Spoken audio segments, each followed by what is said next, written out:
Un momento oggi importante per noi che è, come dire, inaugurare questa sede. Questa sede, per quella che è la nostra intenzione, non vuole essere soltanto, come abbiamo già detto, un luogo dove elaborare strategie elettorali, ma nella nostra speranza è che sia un luogo d'ascolto, un punto d'incontro tra la lista civica e la città e i cittadini, quindi un luogo dove speriamo, come dire, la gente ci porti i contributi necessari.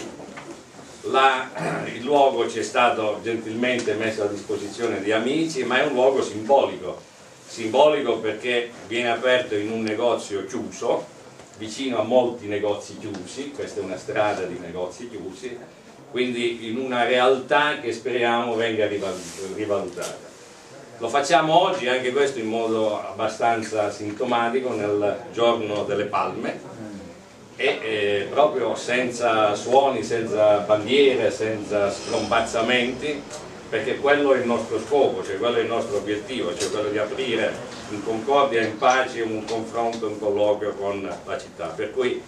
io innanzitutto, prima di passare poi alle cose che abbiamo da dirci, io ho il piacere, come di chiedere a Don Domenico di benedire questa sede, perché questa sede è una sede che noi vogliamo mettere a disposizione della gente, del popolo, in una situazione di tranquillità e di pace, nel senso che non vogliamo e non desideriamo una campagna elettorale fatta sulle risse e sugli urli, ma sulla tranquillità dei popoli. Bene, adesso intanto ecco, volevo così fornire qualche informazione. Come dicevo, questo luogo è un luogo che sarà aperto,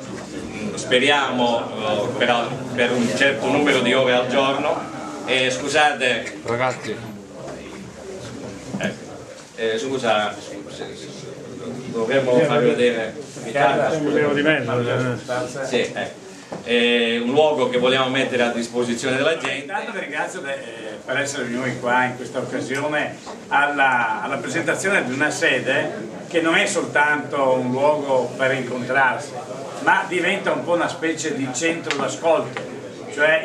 sia il sito che l'impostazione della lista civica è quella di costruire la costruzione di una squadra nella quale ci sia proprio l'interfacciatura dei pensieri, quindi da una parte chi deve amministrare che ascolta e ascolta in tempo reale, cerca anche di elaborare quelle che sono le sollecitazioni che arrivano dal territorio, creando una squadra fatta di antenne nel territorio capaci di filtrare, di rielaborare quelle che sono le esigenze singole, magari individuali, che ognuno sente, per farle trasformare e farle diventare invece proprio esigenze